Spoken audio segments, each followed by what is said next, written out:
Easy trick ನ ಹೇಳ್ಕೊಡ್ತೀನಿ multiplication ಮಾಡ್ಲಿಕ್ಕೆ. ನೀವು ಯಾವುದೇ 2 ಡಿಜಿಟ್ಸ್ ನ ಈಸಿಯಾಗಿ ಮಲ್ಟಿಪ್ಲೈ ಮಾಡಿ ಆನ್ಸರ್ ಡಿರೈವ್ ಮಾಡ್ಕೋಬಹುದು.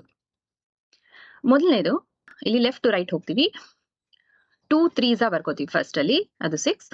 1 into 1 ಬರ್ಕೋತೀವಿ, ಅದು 1 ಬರುತ್ತೆ, ಅದನ್ನ ಲಾಸ್ಟ್ ಅಲ್ಲಿ ಬರ್ಕೋತೀವಿ. ಈಗ 2 into 1 1 into 3 ಅಂದ್ರೆ 2 plus 3 equals 5. ಈ 5 ಅಂತ ಬಂದಿರೋ ಆನ್ಸರ್ ನ ಬರ್ಕೋತೀವಿ. ಸೊ 21 into 31 ಆನ್ಸರ್ ಆಗುತ್ತೆ 651. ಹಾಗೆ ನೆಕ್ಸ್ಟ್ ಎಕ್ಸಾಂಪಲ್ ನೋಡೋಣ. 82 into 53.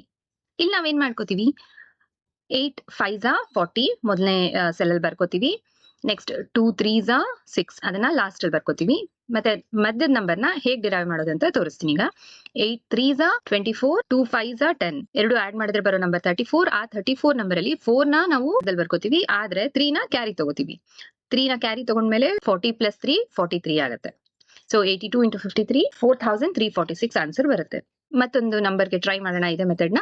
49 into 62. ಇಲ್ಲಿ ಮೊದಲು 4 into 6 ನ ಮಾಡ್ಕೋತೀವಿ, 24 ಅದನ್ನ ಮೊದಲನೇ ಸೆಲ್ ಅಲ್ಲಿ ಬರೀತಿದೀವಿ. 9 into 2 18. 18 ಅಲ್ಲಿ 8 ನ ಲಾಸ್ಟ್ ಅಲ್ಲಿ ಬರ್ಕೋತೀವಿ, 1 ನ ಅದ್ರ ಪಕ್ಕ ಬರ್ಕೊಂಡಿರ್ತೀವಿ. 4 2s ಹಾಗೆ 9 6 4 2s 8 plus 9 6 54 62 ಆಗುತ್ತೆ. ಈ 62 ನಂಬರ್ ನ ಮೊದಲು 2 ನ 1 ಗೆ ಆಡ್ ಮಾಡ್ಕೊಳ್ತೀವಿ, ಹಾಗೆ 4 ಗೆ 6 ನ ಆಡ್ ಮಾಡ್ಕೋತೀವಿ. ಈಗ ಬರುವಂತ ಆನ್ಸರ್ 3038.